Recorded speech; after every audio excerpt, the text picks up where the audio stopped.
नमस्कार, the red mic में आपका स्वागत है। मैं हूं संकेत उपाध्याय। 4 जून को फैसले आ जाएंगे। पता चल जाएगा कि कौन कितने पानी में है और कौन जो दावा कर रहा है वो कितना सही है। 400 पार हो रहा है या बीजेपी 272 के अंदर निपट रही है, या अलग अलग बातें जो बोली जा रही हैं। लेकिन एक्सपर्ट्स क्या मानते हैं? हमारे साथ राहुल वर्मा जी हैं, फेलो हैं सेंटर फॉर पॉलिसी रिसर्च के। आपका बहुत बहुत स्वागत राहुल जी। बहुत धन्यवाद। बारीकी से आप चीजों को देख रहे हैं। आप बहुत बारीकी से ये समझने का प्रयास कर रहे हैं कि कहाँ किसको कितने गेन्स और कहाँ किसको कितना लॉस। तो मैं सबसे पहला और सबसे महत्वपूर्ण सवाल आपसे पूछ दिए देता हूं कि ये 400 पार, 300 पार, 272 पार, 250 के नीचे, सब तमाम तरीके की बातें सुनने को मिली। आपका क्या विश्लेषण? संकेत, आपने जो सबसे पहले सवाल पूछा वो सबसे कठिन सवाल है और सच में अगर कहा जाए तो इसका उत्तर किसी को नहीं पता है। और पता होना भी नहीं चाहिए, क्योंकि अगर आपको इलेक्शन से पहले ही सही सही आंकड़ा क्या होने वाला है अगर आपको पता है तो फिर पूरे इलेक्टोरल प्रोसेस का फिर फायदा क्या है। ये इम्तिहान की तरह होता है। अगर आपको पहले से ही पता है कि आपको 100 में से कितने नंबर मिलेंगे तो फिर आप इम्तिहान क्यों दोगे। पर एक आप अनुमान लगा सकते हो अपनी पढ़ाई के हिसाब से, आप कितनी मेहनत किए हो कि भाई 100 में से 90 आएगा, 85 आएगा, 87 आएगा, 95 आएगा या 40% आएंगे या आप फेल हो जाओगे। ठीक है, तो एक सिर्फ अनुमान लगाया जा सकता है। कोई भी जो ये कह रहा है या कहने की कोशिश करता है कि उसे सही सही पता है कि किस प्रदेश पे, किस कॉन्स्टिट्यूएंसी में क्या हो रहा है, तो वो सिर्फ लफाजी कर रहा है, वो सिर्फ तुक्के मार रहा है। किसी को नहीं पता है। हमें सही सही सिर्फ 4 जून को ही पता चलेगा। तो ये तो हो गई मोटी मोटी बात, ठीक है। हाँ। लेकिन फिर भी एक जो एक्सपर्ट्स हैं, वो जैसे कि आपने बताया भाई, जब आप अपने इम्तिहान में अपनी तैयारी को आंकते हैं तो आपको ऐसा नहीं हो सकता कि आप बोलें कि मैं तो 95% ला रहा हूं और फिर ले आए 33%। रेंज बिल्कुल। भी एक चीज होती है। तो हाँ, उस हाँ। लिहाज से मैं आपसे पूछना चाहता हूं राहुल जी, तो वो रेंज जब बहुत 370। हाँ। बहुत अच्छा सवाल है और इसीलिए हम्म। अब आप ये समझ जाएंगे कि इम्तिहान में सिर्फ आखिरी रात पढ़ने से एग्जाम पास किया जा सकता है। शायद हो सकता है बहुत आसान पेपर आ गया, या जो आपने 4 सवाल याद किए थे वही इम्तिहान में आए और आप 90% भी पा सकते हैं। सो पहली बहुत मोटी मोटी बात है, पॉलिटिक्स में कुछ स्ट्रक्चरल पहलू होते हैं, कुछ फंडामेंटल पहलू होते हैं। अनलेस वो फंडामेंटल पहलू बदल जाए, चुनाव का मोटा मोटा निष्कर्ष और विमर्श नहीं बदलता है। तो देखिए, पहली बात ये भाजपा ने कहा कि हमें 370 मिलेगा, एनडीए को 400 मिलेगा। वो तो मतलब अगर कहा जाए सच्ची में तो ये कभी नहीं होने वाला था। इस चुनाव में उसकी संभावनाएं बहुत कम थी। पर कोई भी पार्टी अपने लिए छोटा लक्ष्य रख के नहीं चलेगी ना, क्योंकि उसको तो 303 पिछली बार मिल चुका था, उसको सहयोगी दलों के साथ 350 मिल चुका था। तो अपने लिए एक बड़ा लक्ष्य रखेगी अपने को मोबिलाइज करने के लिए। अगर आप 2009, 14, 19 तीनों इलेक्शन में भाजपा ने कोई भी सीट जो जीत रखी हो वो सारे जोड़ दे, तब भी वो आंकड़ा 343, 346 तक ही पहुंचता था। तो 350 का जो आंकड़ा था वो तो कभी पार करते हुए भारतीय जनता पार्टी, वो बहुत मुश्किल था होना। पर अगर आप मार्च अप्रैल में जो प्री पोल सर्वेज आए, सब सर्वेज ने ये बताया कि भारतीय जनता पार्टी 315 से 320, 325 सीटों तक जीत सकती है। तो अब वो जो हो गया उसको बेस लाइन माना जाए। उससे ऊपर का जो बात है वो तो फिर कहने की बात हो गई, उसको फिर कोई उस पर फायदा नहीं है, उस पर सीरियस बात करने का। जो भारतीय जनता पार्टी मार्च में दिख रही थी कि ये 315, 320 की पार्टी है, सवाल ये उठता है कि क्या आज भी वो 315, 320 की पार्टी है या उसके थोड़ा सा नीचे आ चुकी है। अब उसमें क्या हो रहा है कि जो भारतीय जनता पार्टी के समर्थक एनालिस्ट हैं या फिर जो पार्टी के प्रवक्ता हैं, वो लोग अभी भी 325 से 400 की बात करेंगे। पर आपको दूसरे खेमे में लोग दिखेंगे जो बोलेंगे भारतीय जनता पार्टी 270 के नीचे आ चुकी है और लोग नंबर 220, 225 तक पहुंच जाते हैं। तो अब असली खेल है कि 225 से 325 के बीच में भारतीय जनता पार्टी कहां टिकी हुई है। ठीक है, ये पूरा का पूरा संभव है। मेरे ख्याल से अगर पॉलिटिक्स स्ट्रक्चरल है, अगर फंडामेंटली कुछ खास नहीं बदला है, तो हमें भारतीय जनता पार्टी का नंबर 2014 का जो उनका नंबर था उसके आसपास दिखना चाहिए, क्योंकि देखिए 19 में उन्हें एक पुलवामा बालाकोट बम भी आखिरी में मिला था, तो वो 280 के आसपास की पार्टी है। 10-15 इधर उधर की सबसे ज्यादा गुंजाइश दिखती है। दूसरा चीज मैं ये कहना चाहता हूं, और शुरू में क्योंकि मैंने ये पहले कहा कि किसी को नंबर नहीं पता है, मैं इसलिए ये बात कहना चाहता हूं कि देखिए कई लोग बोलते हैं कि भारतीय जनता पार्टी को हरियाणा में भी लॉस है, हिमाचल उत्तरांचल में भी शायद लॉस हो जाए, पंजाब में तो कुछ खास मिलेगा नहीं, दिल्ली में भी 1-2 सीट हार सकते हैं, राजस्थान में भी हार रहे हैं, महाराष्ट्र में भी हारेंगे, बिहार में भी हारेंगे, कर्नाटक में भी हारेंगे। अगर वो हर जगह चुनाव हार रहे हैं या उनकी हर जगह कई अच्छी खासी संख्या में हार रहे हैं, तब बेसिकली जो चुनाव है वो 250 के नीचे वाला चुनाव है, क्योंकि देन उसका क्या मतलब है कि भारतीय जनता पार्टी के खिलाफ एक अंडर करंट है जो अक्रॉस द कंट्री है, और जहां पे भारतीय जनता पार्टी सोच रही थी कि उसे गेन होगा, वहां पे उतना बड़ा गेन नहीं होगा। ठीक है, तो बेसिकली इस चुनाव में भारतीय जनता पार्टी की बहुत ही सिंपल सी अरिथमेटिक थी पार्टी के पर्सपेक्टिव से, उन्होंने जो नारा दिया उसके पर्सपेक्टिव से नहीं।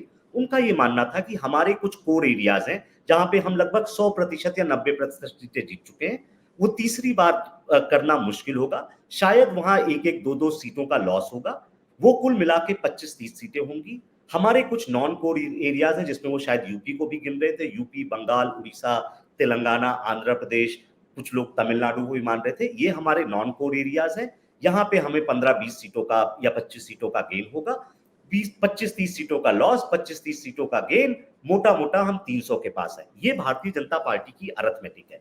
अब अगर हम ये माने कि भाई जो कोर एरियाज हैं उसमें लॉसेस बहुत ज्यादा हैं, वो 60-70-80 सीटें पहुंच रहे हैं, अगर ऐसा होने वाला है तो जो नॉन कोर एरियाज में है उसमें 20-25 सीटों का गेन नहीं होगा, वो बहुत ही मार्जिनल गेन होगा, और इस वजह से भारतीय जनता पार्टी बहुत नीचे रहेगी। अब आप मुझसे पूछेंगे कि इन दोनों में मैं किस चीज को ज्यादा देखता हूं। मेरे हिसाब से भारतीय जनता पार्टी को मार्जिनल लॉसेस होंगे कोर एरियाज में और गेन्स होंगे नॉन कोर एरियाज में, इसीलिए मुझे लगता है कि भारतीय जनता पार्टी अपने 2014 के आंकड़े के आसपास रहेगी।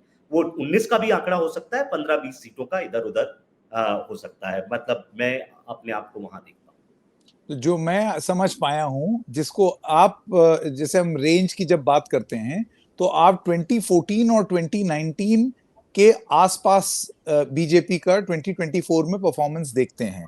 अब अगर ऐसी भी परफॉर्मेंस आती है तो दो टर्म पूरा करने के बाद उसके बाद भी इस तरीके का परफॉर्मेंस अच्छा परफॉर्मेंस माना जाएगा, बहुत स्पेक्टेकुलर परफॉर्मेंस माना जाएगा एक पार्टी के लिए जो कि 10 साल सत्ता में रही और उसके बाद भी इतनी सीटें लेकर के आई। ये तो एक मसला हो गया।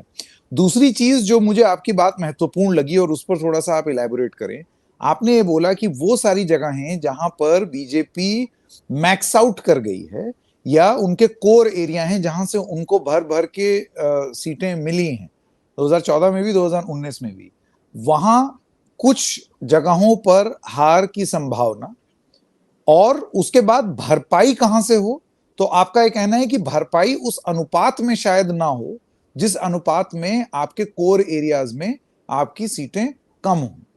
तो ऐसे में तो ये 2019 के मुकाबले तो एक नेट लॉस की आप परिस्थिति देख रहे हैं बीजेपी के लिए। वो भले ही आपके ओवरऑल आंकड़े पर उस तरीके से फर्क ना डाले कि आप सत्ता से बाहर हो जाएं, जो मैं आपका विश्लेषण समझ पा रहा हूं, लेकिन जितना आप गेन नहीं करेंगे उससे ज्यादा आप खोते हुए दिख रहे हैं। क्या ये विश्लेषण सही रहेगा जो मैं समझ पाया हूं आपकी बात? बिल्कुल आपने सही में इसे संक्षिप्त में जो कहा वो बिल्कुल सही है, और मैं इसके साथ दो चीजें और जोड़ना चाहता हूं।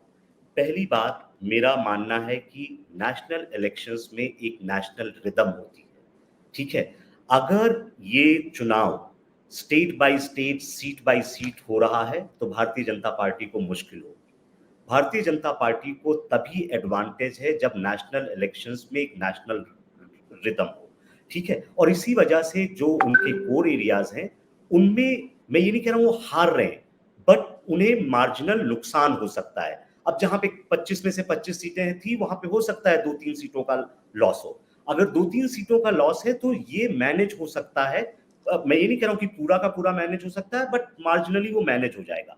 बट अगर कोर एरियाज में उन्हें 10% का हर स्टेट में लॉस हो रहा है, मतलब 5 से 7 या 8 सीटों का लॉस हो रहा है, तो वो थोड़ा मुश्किल है भरपाई कर पाना। बट जो उनके पास एडवांटेज है, एडवांटेज एक तो 300 सीटों पे उन्होंने जीत हासिल करी थी। जो दूसरे नंबर की पार्टी है उसके पास 50 सीटें थी, तो गैप बहुत बड़ा है। दूसरा, भारतीय जनता पार्टी ने बहुत ढेर सारी 224 सीटों पे उन्हें 50% से ज्यादा वोट मिले थे। उनका वोट मार्जिन बहुत बड़ा है कांग्रेस के मुकाबले, जहां पे वो मेजर उनकी लड़ाई 190 से 200 सीटों में थी। तो कांग्रेस को मेजर स्विंग्स चाहिए होगा, और जो मेजर स्विंग्स होते हैं ना, वो नॉर्मल इलेक्शंस में नहीं होते हैं। पॉलिटिकल साइंटिस्ट दो तरह के इलेक्शंस के बारे में बात करते हैं। एक होता है क्रिटिकल इलेक्शन और एक होता है नॉर्मल इलेक्शन। नॉर्मल इलेक्शन बहुत ही रूटीन तरह का इलेक्टोरल अफेयर बन जाता है। क्रिटिकल इलेक्शन में हमेशा आपको दिखेगा कि टर्नआउट बढ़ रहा है, नई लीडरशिप आपको आती हुई दिखेगी, और वो जिसे हम लोग अपनी आम बोलचाल की भाषा में कहते हैं ना, हवा चल रही है, वो क्रिटिकल। तो 2024 क्रिटिकल इलेक्शन नहीं है, 2014 क्रिटिकल इलेक्शन था। और जब आप किसी पार्टी जो इतनी डोमिनेंट होती है, अगर आप उसको चुनाव हराना चाहते हैं, तो आपको एक एक्स्ट्रा ऑर्डिनरी पॉलिटिक्स करनी पड़ती है, नॉर्मल पॉलिटिक्स से नहीं हो पाता है। 2011 में लेफ्ट पार्टी जब 30 सालों के बाद चुनाव हारती है बंगाल में, तो आपको 2008 से वो आहट आनी शुरू हो गई थी। जब कांग्रेस 2014 में चुनाव हारती है, तो आपको 2013-12 से आपको वो सुगबुगाहट शुरू हो जाती है। तो जब जब डोमिनेंट पार्टी चुनाव हारती है ना, तो वो ऐसे नहीं होता है कि 15 मार्च तक कहानी कुछ और थी और अचानक से 15 मई तक कहानी कुछ और बन गई। ये सबसे इंपॉर्टेंट बात आप कह रहे हैं, और शायद इसी संदर्भ में क्या आपको लगता है कि इंडिया गठबंधन का जो प्रयोग हुआ वो 2023 में तूल पकड़ता हुआ दिखाई भी दे रहा था, लेकिन उसके बाद वो बहुत लंबे समय तक फिजल आउट भी हो गया और फिर दोबारा से उसने एक मोमेंटम पकड़ा। आपको लगता है कि ये समय कम था, और खास तौर से उस तरीके का बहुत ही प्रभावी रूप का मूवमेंट दिखाना, एंटी इनकम्बेंसी, मतलब जो सरकार में है उसके खिलाफ जो मूवमेंट दिखाना, उसमें वो उस तरीके से सक्षम नहीं हो पाया जैसे कि हो सकता था अगर उस समय शुरू कर दिया होता मोबिलाइज करना? हाँ, मतलब शायद संभावनाएं फिर ज्यादा अच्छी हो जाती। देखिए, पॉलिटिक्स में हम सबने राजनीति फिल्म देखी होगी, उसमें मनोज वाजपेयी का एक डायलॉग है कि मुद्दे को जिंदा रखा जाता है, ठीक है। उसी तरह से राजनीति में हमेशा वो मुद्दे प्रेजेंट होते हैं, मुद्दों को मोबिलाइज करना पड़ता है, उसके अराउंड पॉलिटिक्स करनी पड़ती है कि लोग उन मुद्दों पे वोट डालें। अगर जो मैं मार्च अप्रैल के सर्वे की बात कर रहा हूँ, जिसमें मैं कह रहा था कि सारे सर्वेज ये दिखा रहे थे 40% वोट भाजपा को आएंगे, 315-20 सीटें आएंगी, उन सारे सर्वेज ने ये भी बोला था कि देश में अच्छी खासी इकोनॉमिक एंजाइटी है, प्राइस राइज, बेरोजगारी के मुद्दे पे लोग दुखी हैं। उसने ये भी दिखाया था कि जनता देख सकती है कि भारतीय जनता पार्टी किस तरह से इंस्टीट्यूशंस का गलत इस्तेमाल कर रही है, करप्शन के नाम पे विपक्षी नेताओं को गिरफ्तार कर रही है, और उनके यहाँ जो लोग आए हैं उनको नहीं गिरफ्तार कर पा रही है। तो सिटीजन्स बहुत क्लियर हैं इन सब चीजों में, वो अपने आप को देख सकते हैं सारी चीजें। पर आपने बिल्कुल सही ये बोला कि 2023 में एक मोमेंटम था। भारत जोड़ो यात्रा का जो पहला राउंड हुआ था वो काफी सक्सेसफुल था। उसके बाद कांग्रेस कर्नाटक में सरकार बनाती है, जो कि एक्सपेक्टेड था, बट बड़े मार्जिन से जीत के बनाती है। इंडिया गठबंधन की मीटिंगें शुरू होती हैं, उसका नामकरण होता है। जुलाई सितंबर तक सब अच्छा चल रहा था, ऐसा लग रहा था कि अगले साल अच्छी खासी लड़ाई होने वाली है। सितंबर के बाद कांग्रेस पार्टी ने एक, मेरे ख्याल से कहेंगे, गलतफहमी अपने लिए पाल ली। वो गलतफहमी ये थी कि उसे लगा कि दिसंबर के चुनाव में हम सारे राज्यों में अच्छा प्रदर्शन करेंगे और फिर हम कैसे अलायंस को चलाया जाएगा उसमें हमारी भूमिका ज्यादा होने वाली है। उसका हो गया उलट, क्योंकि दिसंबर में कांग्रेस पार्टी तेलंगाना तो जीतती है, जो उसके लिए अच्छा था, पर छत्तीसगढ़ और मध्य प्रदेश में उसकी बहुत करारी हार होती है। और उसके बाद आप देखेंगे कि जो इंडिया घटक दल बनाने वाले लोग थे, उनमें आपस में जो मतभेद थे वो दिखने लगते हैं। नीतीश कुमार उसके बाद छोड़ के चले जाते हैं। फिर इल टाइम्ड मैं कहूंगा, भारत जोड़ो न्याय यात्रा सेकेंड लेग शुरू होता है, क्योंकि वो एक ऐसा क्रूशियल समय था जब आपको पूरे के पूरे अलायंस के स्ट्रक्चर को ज्यादा अच्छे से तैयार करना था। इसका मैं ये नहीं कह रहा हूं कि आप ग्राउंड लेवल मोबिलाइजेशन ना करते, पर वही सेम तरीके से करने की जरूरत नहीं थी। आप देखेंगे कि यात्रा बंगाल में पहुंच रही है और ममता बनर्जी कह रही है कि हम अलायंस का तो हिस्सा है पर कांग्रेस के साथ नहीं लड़ेंगे। आम आदमी पार्टी आपके साथ बहुत दिनों बाद दिल्ली में तो समझौता करती है पर पंजाब में नहीं करती है। तो जो मोमेंटम बन रहा था वो पूरा टूट गया। फिर राम मंदिर आ गया, फिर आपको जनवरी फरवरी आपके हाथ से निकल गया। मेरे ख्याल से आपने क्रूशियल टाइम, छमाही एग्जाम के बाद जो सालीना एग्जाम होता है उसके बीच का जो क्रूशियल टाइम था आपने लूज कर दिया, और फिर आपने सोचा कि आखिरी में मैं कुंजी से पढ़ाई करके एस कर लूंगा। ये कुंजी वाली बात जो है ये बहुत सारे लोगों को समझ में आएगी। मैं यहाँ पर एक सवाल आपसे ये पूछना चाहता हूँ। देखिए, कई बार कांग्रेस के लिए ये कहा जाता है कि यथास्थिति बरकरार रखने वाली पार्टी है, स्टेटस कोइस्ट है अपने एटीट्यूड में, कि और कोई सत्ता में आए या कुछ करे, उसके बाद और कोई कुछ गलती कर जाए तो उसमें फिर बाय डिफॉल्ट हम लोग जो हैं वो जीत जाएं। ऐसा ऐसा कई बार देखने को मिला भी है। मैं नहीं कह रहा हूं कि बिल्कुल ही हर बार यही होता है, क्योंकि कर्नाटका इसमें हमने देखा, कर्नाटका में कांग्रेस का एक पार्टी ऑर्गेनाइजेशनल स्ट्रक्चर भी है, सब कुछ है, और उसका असर भी उनको देखने को मिला। लेकिन यही पूरी कहानी पूरे देश भर में नहीं है। वो जो एक कार्डर आपको तैयार करना होता है, जो फौज तैयार करना होता है, जो आपका सिस्टम होता है जो चुनाव लड़ता है, मैकेनिज्म, वो मैकेनिज्म जो है वो कांग्रेस का टूटा हुआ है, बहुत समय, लंबे समय से टूटा हुआ है, उस पर काम नहीं हुआ है। ऐसे में मैं आपसे पूछना चाहता हूं, अगर आप एलैबोरेट कर दें, नॉर्मल और क्रिटिकल चुनाव में आपको लगता है कि 2024 का चुनाव क्रिटिकल होते होते नॉर्मल चुनाव हो गया है? नहीं, थोड़ी संभावनाएं क्रिटिकल चुनाव होने की कम थी। देखिए, क्रिटिकल चुनाव में सिर्फ ये नहीं होता है कि जो सत्तारूढ़ पार्टी है वो हार जाए चुनाव या उसकी सीटें खत्म हो जाए, कम हो जाए। क्रिटिकल चुनाव क्या होता है कि वो सिस्टम रीअलाइनिंग चुनाव होता है। जैसे मैं 2004 को क्रिटिकल चुनाव नहीं कहूंगा, 1989 क्रिटिकल चुनाव था, 1967 क्रिटिकल चुनाव था। अब 2004 में ठीक है भारतीय जनता पार्टी हार गई चुनाव, या 1998-99 वो चुनाव जीत गए। क्रिटिकल चुनाव का मतलब ये होता है कि social basis of realignment change हो जाए। 2014 में क्या होता है कि भारतीय जनता पार्टी, जो कि एक upper caste middle class urban party देखी जाती थी, उसका कैरेक्टर चेंज होना शुरू हो जाता है, उसका वोट प्रतिशत डबल हो जाता है। वो अपने आप को ओबीसीज और दलितों के बीच में भी पहुंच जाती है, वो गांव में भी पहुंच जाती है, और वो पुअर में भी पहुंच जाती है। 89 का चुनाव मैं क्यों क्रिटिकल कहूंगा, क्योंकि उसके बाद से कांग्रेस कभी भी अपने बहुमत के आधार पर नेशनल पॉलिटिक्स में सत्ता में नहीं आई। मतलब 1989 एक पीरियड मार्क करता है बिगिनिंग ऑफ कोएलिशन पॉलिटिक्स का। तो हमारे देश के जो क्रिटिकल चुनाव नेशनल लेवल पे रहे हैं वो 52 तो रहेगा ही, क्योंकि आपकी डेमोक्रेसी शुरू हो रही है, 67 है, 89 है और 2014 है। मैं 77 या 1980 को भी क्रिटिकल चुनाव नहीं मानता हूं, क्योंकि लॉन्ग टर्म पावर स्ट्रक्चर्स पे उसका बहुत असर नहीं पड़ता है। और इस लिहाज से 2024 को आप क्रिटिकल मानते हैं? नहीं मानते?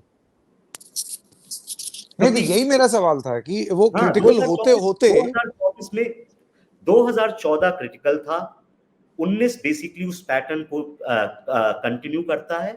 24 में अगर भारतीय जनता पार्टी कुछ मार्जिन से चुनाव हार भी जाए तो भी मैं ये नहीं कहूंगा कि ये क्रिटिकल चुनाव है, क्योंकि अभी भी हम जो सोशल बेसिस ऑफ पावर है जो 14 ने शुरू करा था उसको पूरी तरह से धक्का नहीं लगेगा।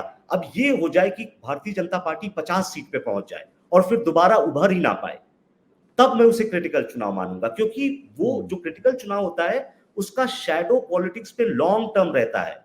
1989 के चुनाव का शैडो आप 2009 तक देखते हैं, 2014 के चुनाव का शैडो आप लॉन्ग टाइम तक देखेंगे, भले उस बीच में हो सकता है कोई चुनाव में भारतीय जनता पार्टी हार भी जाए। सही बात है। तो 2014 में तो हमने देखा ही था, मतलब एक पार्टी जो कि 206 तक पहुंच गई, 206 या आई डोंट नो एग्जैक्टली, मुझे नहीं मालूम कांग्रेस, लेकिन 200 पार थी।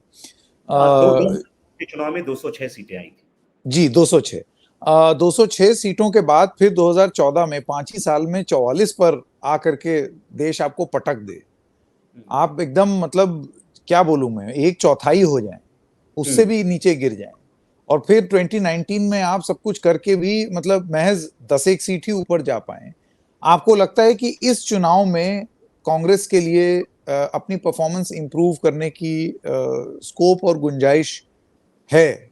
क्योंकि अगर अगर बीजेपी का कैलकुलेशन ये है कि 370, जो कि आप कहते हैं विशफुल थिंकिंग, वो नहीं होगा, लेकिन अगर वो 272 270 इस रेंज में भी रहते हैं, तो भाई वो तो तभी होगा ना जब वो जो बीजेपी और कांग्रेस की डायरेक्ट लड़ाई में कांग्रेस फायर ना करे।